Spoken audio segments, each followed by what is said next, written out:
जब भी हम लोग टूथ क्लीनिंग की बात करते हैं तो हमारे दिमाग में सिर्फ टूथपेस्ट और टूथब्रश ही आता है, और लोगों की हमेशा ये परेशानी होती है कि हम लोग अच्छे से 2 बार ब्रश कर रहे हैं तो भी हमें डेंटल कैरीज क्यों हो रही है।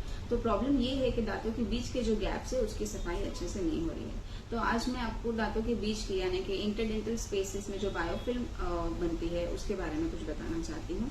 ये जो बायोफिल्म है इसकी वजह से कैविटीज फॉर्म होती है, तो काफी ब्रश करना काफी नहीं होता है। ये जरूरी होता है कि हम कुछ इंटरडेंटल एड्स को यूज करें। तो इंटरडेंटल एड्स में सबसे पहले आता है डेंटल फ्लॉस। डेंटल फ्लॉस कुछ एक थ्रेड लाइक स्ट्रक्चर होता है इस तरह से, ठीक है। डेंटल फ्लॉस के कई प्रकार होते हैं।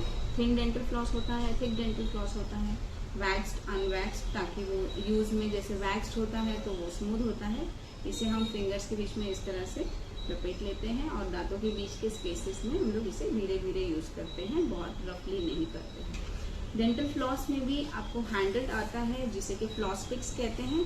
फ्लॉस पिक्स सिंगल यूज होते हैं और डेंटल फ्लॉस भी सिंगल यूज होते हैं। आप इसे यूज करने के बाद में इसे कट करके फेंक दिया जाता है, ठीक है। और जहाँ पर गैप्स थोड़े से ज्यादा है वहां पर आपको प्रोक्सा ब्रशेस यूज होते हैं या फिर इंटरडेंटल ब्रशेस कहा जाता है उन्हें। प्रोक्सा brushes narrow space, wide space इस तरह से आते हैं। मैं किसी ब्रांड को एंडोर्स नहीं कर रही हूँ, बहुत सारे अलग अलग ब्रांड्स आते हैं जैसे कि ICPA के आते हैं, कोलगेट के ब्रशेस आते हैं। ये आप मेडिकल स्टोर से बाय कर सकते हैं या फिर ऑनलाइन बाय कर सकते हैं। इन्हें बहुत जेंटली यूज करना होता है और इनके जो स्पाइरल्स होते हैं वो बहुत ही आराम से गैप्स के बीच में आप डाल के निकाल सकते हैं। कुछ लोग टूथपिक या फिर सेफ्टी पिन्स प्रेफर करते हैं, बट आई वुड सजेस्ट कि वो बहुत हानिकारक होते हैं क्योंकि वो बैक्टीरिया आप जो उसको यूज करके रख देते हो तो वहाँ पर बैक्टीरिया ग्रो होते हैं। और प्लीज उसे रिपीट ना करें क्योंकि ये ब्लीडिंग कॉज करता है और आपके गम्स को इरिटेट करता है। जहाँ पर आप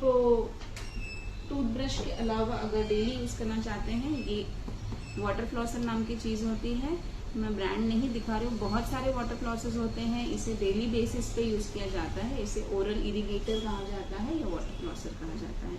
ये करता ये है कि आपकी ब्रशिंग के बाद जो भी प्लाक बच जाता है आपके स्पेसेस के बीच में, इसे हेवी प्रेशर से वाटर फ्लॉस करने के कारण आपके प्लाक के बायोफिल्म को ये ब्रेक करता है और जो न्यू टार्टर या प्लाक फॉर्म होता है उसे वो फॉर्म होने नहीं दे रहा है।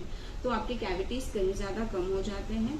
डेली बेसिस पे इसे यूज करना चाहिए। आई वुड सजेस्ट कि आप इम्प्लांट पेशेंट्स में, डेंचर पेशेंट्स में, ऑर्थोडोंटिक ट्रीटमेंट जिनका चल रहा है उनमें प्रोक्सा ब्रशेस भी ऑर्थो ट्रीटमेंट में यूज किया जा सकता है। Please try to use all this things, inculcate this habit in your daily routine और फिर देखिए आपके डेंटल कैरीज जरूर रिड्यूस होंगे। आज के लिए इतना ही काफी।